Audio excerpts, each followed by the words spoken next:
పరదా writing stage lo, what were the major unlearnings, if I ask you? Okay, so I'll start with the men in the film. Yeah. So నాకు ఈ సినిమాలో ఇప్పుడు ఒకవేళ ఈ సినిమాలో మగవాళ్ళు చెడ్డవాళ్ళు అయి ఉంటే అది ఈజీ రైటింగ్ అయిపోయేది. మగవాళ్ళని చెడ్డవాళ్ళని చేసి ఆడవాళ్ళ కష్టాలు చూపించడం చాలా ఈజీ, అంటే అది ఎక్కడైనా చూస్తాము. బట్ సొసైటీలో అలా ఉండదు. మగవాళ్ళు చెడ్డవాళ్ళు కాబట్టి ఆడవాళ్ళ ప్రాబ్లమ్స్ ఉన్నాయంటే అది ఒక ఎప్పుడో కాన్సెప్ట్, వన్ డైమెన్షనల్ కాన్సెప్ట్ అయిపోతుంది. 15 years బ్యాక్ కాన్సెప్ట్ అది. ఇప్పుడు ట్రికీ సిచ్యువేషన్ ఏంటి అంటే మగవాళ్ళు కూడా మామూలు వాళ్ళే అయినప్పుడు కూడా ఇంత కష్టాలు ఉన్నాయి, సొసైటీలోనే ఇంత కష్టాలు ఉన్నాయి, మన ఇన్స్టిట్యూషన్స్ లో కానీ మన స్ట్రక్చర్స్ లో కానీ ఇన్ని కష్టాలు ఉన్నాయి అన్నది, అది for me was an exciting portion of the script. That ఎవరిని కించపరచకుండా ఎవరిని చెడ్డగా చూపిస్తూ ఓకే ఈ ప్రాబ్లం ఉంది అని చూపించడం కంటే సొసైటీ ఇలానే ఉంది, మామూలుగానే ఉన్నారు. నేను యాజ్ అ మ్యాన్ నాకు నా బయాసెస్ ఉంటాయి, ఎప్పుడన్నా తెలియకుండా వచ్చేస్తాయి బయటికి, నేను మాట్లాడే మాటల్లో కానీ నా యాక్షన్స్లో కానీ. బట్ అదే మనిషిని నాలాంటి ఒక మగవాడిని ఈ సినిమాలో పెట్టి దానికి ఆపోజిట్ గా ఉన్న ఆడవాళ్ళు నా వల్ల ఎలాంటి ప్రాబ్లమ్స్ ఫేస్ అవుతారు నాకు తెలియకుండానే నేను కూర్చొని ఓకే ఒక అమ్మాయిని తొక్కేయాలి అని నేను ఎప్పుడు అనుకోను, నాకు తెలిసి ఎవరు అనుకోరు. బట్ నేను చేసిన యాక్షన్స్ వల్ల ఎక్కడొక్కడ నాకు తెలియకుండా అవుతాయి సొసైటీలో, అంటే మేబీ లైక్ మా టీంలోనే అవుతాయి. నేను అన్న మాటల వల్ల కానీ నేను చేసిన యాక్షన్స్ వల్ల కానీ మేబీ ఇంటికెళ్ళి వాళ్ళు అనుకొని ఉండొచ్చు, అంటే వాడు అబ్బాయి కాబట్టి అలా చేశాడు, నేను చేసి ఉండేదాన్ని కాదేమో, నేను చేయగలిగేదాన్ని కాదేమో అని. సో ఫర్ మీ ఈ స్క్రిప్ట్ లో that was one big unlearning. అంటే ఓకే నాకు తెలియదు కాబట్టి నా తప్పు కాదు అనుకోలేను, నేను తెలుసుకునేలా చేసుకునే నా బాధ్యత. అంటే I should talk to the women in my life, మా అమ్మతో కానీ మా ఫ్రెండ్స్తో కానీ మా సిస్టర్స్తో కానీ మాట్లాడి what are the problems that they are going through. అది అంటే నో మ్యాటర్ నేను ఎంత చదువుకున్నా ఎంత మాట్లాడినా ఆ ప్రాబ్లమ్స్ నేను ఎక్స్పీరియన్స్ చేయలేను, నేను ఇక్కడ కూర్చొని నాకు అర్థమైపోయింది అని నేను ఎప్పుడు అనలేను. But that is where my duty starts అని నేను నమ్ముతాను. At least to talk to the women in my life and just understand what they are going through. అసలు కొన్ని అయితే అంటే నేను అనుకోను. నేను కాలేజ్లో ఉన్నప్పుడు అన్ని కాలేజ్ ఫెస్ట్ పనులు కానీ, ఇప్పుడు నేను ఫిల్మ్ సొసైటీలో ఉండేవాడిని కాలేజ్లో, మా మీటింగ్స్ అన్ని రాత్రే జరిగేవి. కాలేజ్లో అమ్మాయిలకి 9 o'clock తర్వాత హాస్టల్ నుంచి బయటికి అలౌడ్ కాదు. మేము క్యాజువల్గా అనుకునేవాళ్ళం అమ్మాయిలు బయటికి రారు బాబు, వాళ్ళు చేయరు ఈ సినిమాలు ఇవన్నీ, వాళ్ళు రారు అని. ఓకే ఒక 4 ఏళ్ళు పట్టింది నాకు అర్థం కావడానికి. అంటే 9 తర్వాత మేము పెట్టుకున్నాం ప్రతి మీటింగ్, 9 తర్వాత మేము కూర్చొని స్క్రిప్ట్ డిస్కషన్లు అనుకున్నాము. ఎక్కడి నుంచి వస్తారు వాళ్ళు, ఎలా పార్టిసిపేట్ చేస్తారు, ఆ సిస్టమే అలా లేదు వాళ్ళు పార్టిసిపేట్ చేసేటట్టు. వెనక్కి తిరిగి నేను ఈజీగా అనేస్తాను అమ్మాయిలు లేరు అబ్బాయిలే చేస్తారు ఏం చేస్తున్నాను. సో అది so far as an example that is my one unlearning that I'll say. Wonderful. What about you both girls? మీ ఇద్దరి అన్లర్నింగ్ చెప్పండి. ఫస్ట్ థింగ్, ఈ మ్యాన్ ఉమెన్ అనేది, I think there are women who have internalized patriarchy because of how they have been brought up. Exactly. So it's man is the enemy ani cheppadaniki ledu right now. Sometimes a woman can also carry that ideology with her. Pardalo ade kada jarugutundi. Yes. Yeah. So those lines have been blurred. But patriarchy has never left the lives of, even men.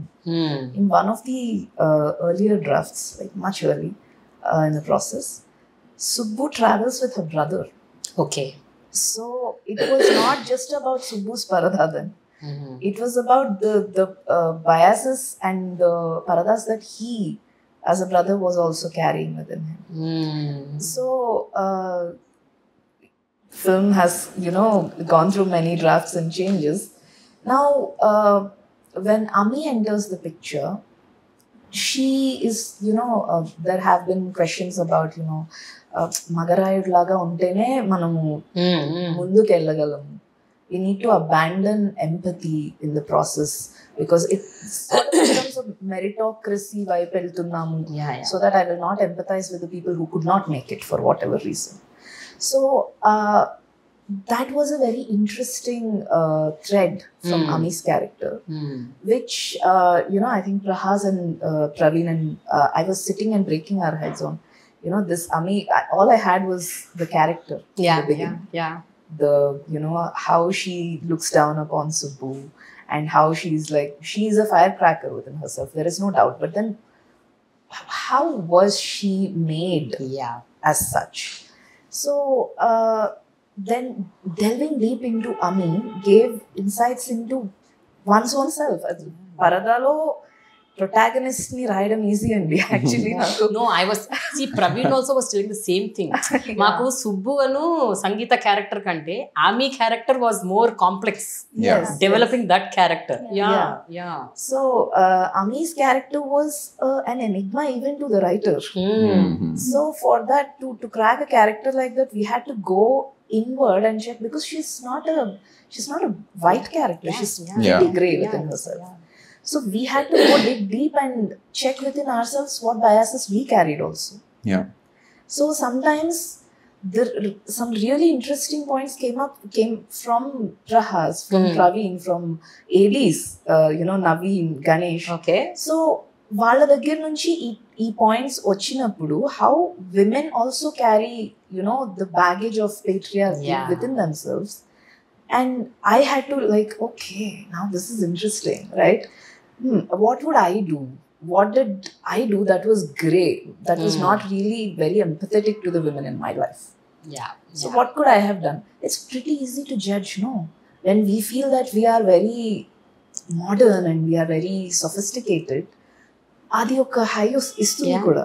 So it makes it easier to judge other people who are not in the same wavelength as you. Right. So I think Ami is one of the best characters written. Amazing. I totally understand. Yes, you tell me.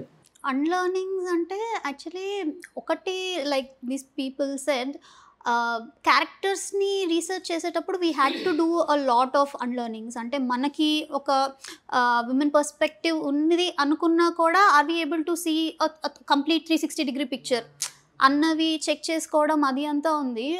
But in script wise కూడా I had to do a lot of unlearnings. ఎందుకంటే so generally for any kind of script we have certain beats, all of those going on. But ఇది చాలా కొత్త కథ. అంటే we are blending to different kind of genres here. ఒకటి drama అయితే ఒకటి ఒక మిథికల్ స్పేస్లో ఉండే ఒక డ్రామా ఉంటే, ఇంకొకటి ట్రావెల్ ఫిల్మ్. ఈ రెండింటిని ఎప్పుడు కలిపి చూడలేదు. అంటే మనము ఒక సర్టన్ పద్ధతిలో వెళ్తున్నామా లేదా, కరెక్ట్గా వెళ్తున్నామా లేదా అని చూసుకోవడానికి కొన్ని మీటర్స్, కొన్ని జడ్జ్మెంట్స్ ఉంటాయి మనకి, చెక్ పాయింట్స్ లాగా. బట్ ఇవి అంటే అది ట్రావెల్ ఫిల్మ్కి ఒకలా ఉంటుంది, ఈ kind of mythical village kind of ఫిల్మ్కి ఇంకోలా ఉంటుంది.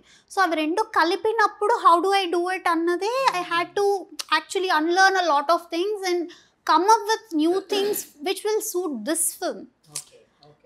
సో అక్కడ I had lot of unlearnings to do. And ఇంకొకటి ఐ వాజ్ లైక్ సో అంటే these are like basics of film making, basics of story writing. Don't tell so much అన్నది ఒకటి ఉంటుందన్నమాట. Don't tell so much, try to show it అన్నది. అంటే we have done it a lot of places, but few places అంటే అది I had to unlearn that you don't always have to stick to that. ఎందుకంటే నీకు ఒక character ఇంటర్నల్గా అంటే these things I like as the film progressed only I have also understood. ఎందుకంటే initially I use to be very నేను చాలా oppose చేసేదాన్ని అనమాట, లేదు వద్దు ఇంత మాటలు అన్నట్టు కొన్ని దగ్గరలో.